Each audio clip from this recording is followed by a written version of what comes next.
ऋष्यस्तृप्यन्ताम, किसी को नहीं छू, पूरे ब्रह्मांड को केवल जल से तृप्त कर दिया। कितना पवित्र साधन है। महाभारत में तो भैया जी एक बड़ी विचित्र बात लिखी है। महाभारत में लिखा है कि एक बार ऋषि बद्रिकाश्रम गए तो वहां नारायण भगवान को श्राद्ध करते हुए देखा, बद्रीनाथ भगवान को श्राद्ध करते हुए देखा। तो ऋषियों को बड़ा आश्चर्य हुआ, बोले महाराज ये आप क्या कर रहे हैं? भगवान बोले हम श्राद्ध कर रहे हैं। ऋषियों ने कहा श्राद्ध तो अपने पूर्वजों का किया जाता है, आपका पूर्वज कौन है? भाई पिता को जल दोगे, पिता के पिता को जल दोगे, पितामह को जल दोगे, प्रपितामह को जल दोगे, पिता मातामह को जल दोगे, प्रमातामह को जल दोगे, वृद्ध प्रमातामह को जल दोगे, तो आपके न तो पिताजी के खानदान में कोई है, न आपकी माताजी के खानदान में कोई है। आप तो स्वयं ही पिता हैं, स्वयं ही माता हैं, आप किसका तर्पण श्राद्ध कर रहे हैं? तब श्री ठाकुर जी ने कहा मैं अपना ही पिता हूँ, अपना ही स्वयं ही पिता हूँ, स्वयं ही पितामह हूँ और स्वयं का स्वयं ही प्रपितामह हूँ। तो मैं स्वयं में अपने आप में ही अपने को पितर रूप में स्वीकार करके श्राद्ध कर रहा हूँ। और आपको स्मरण में होगा, अनेन श्राद्ध कर्मणा अथवा तर्पण कर्मणा सर्वेषां पितृरूपी जनार्दन प्रियताम न मम। सबके पितर भगवान ही हैं, इसलिए श्राद्ध कर्म से भगवान की प्रसन्नता प्राप्त होती है। अब जिस दिन तिथि होती है परिवार के किसी की, तो बोले कोई ब्राह्मण बुला दो, उसको जिमा दो, हो गया। अब ब्राह्मण भी नहीं जिमाते, कहते भाई भांजे को बुला के जिमा दो। तो गामन में तो ऐसा बोलते हैं कि एक भांजो 100 बामन के बराबर है। अरे भैया भांजे जरूर जिमाओ, मैंने नहीं कर रहे, पर भांजे को आप जिमाते हो, अच्छी बात है जिमाओ, पर किसी पवित्र सदाचार संपन्न वैदिक ब्राह्मण को श्राद्ध में अवश्य भोजन कराना ही चाहिए। अब श्राद्ध कर्म में कौआ की बड़ी आवश्यकता है।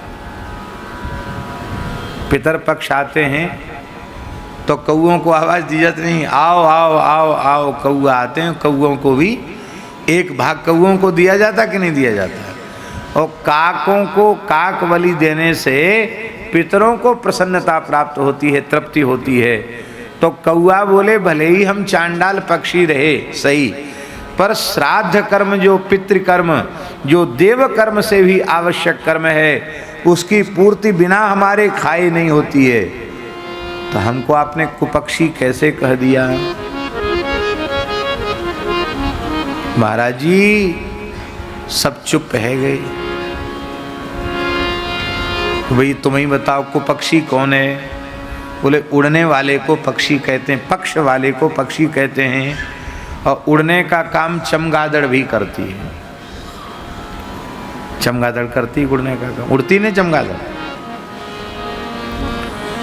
चमगादड़ ही कुपक्षी है। ऐसा पक्षी चमगादड़ के जैसा कोई दूसरा नहीं है। मोहते ही खावे, मोहते ही हगे। हाँ, मल त्याग भी मुंह से ही करती है। चमगादड़ एक ऐसा विचित्र प्राणी है जिसके मलद्वार नहीं है, मुख से ही खाता है और उल्टा लटक जाता है, तो मुख ही उसका मलद्वार बन जाता, उसी से बीट भी मुंह से ही करता है। किसी को चमगादड़ बनने की इच्छा है? भाई इच्छा है, कुछ भी इच्छा हो सकती है। किसी के मन में यदि चमगादड़ बनने की इच्छा हो तो गोस्वामी श्री तुलसीदास जी ने चमगादड़ बनने का साधन बताया है। सबके निंदा जे जड़ कर ही, सबके निंदा जे जड़ कर ही, ते चमगादड़ हुई अवतर ही, ते चमगादड़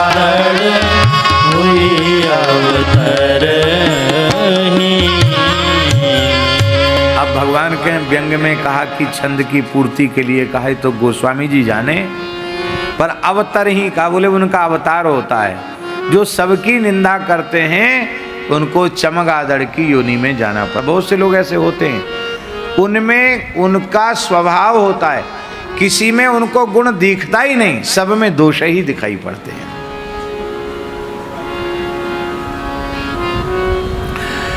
जिसे दूसरों में दोष दिखाई पड़ते हैं उसे प्रायः अपने दोष कभी नहीं दिखते हैं।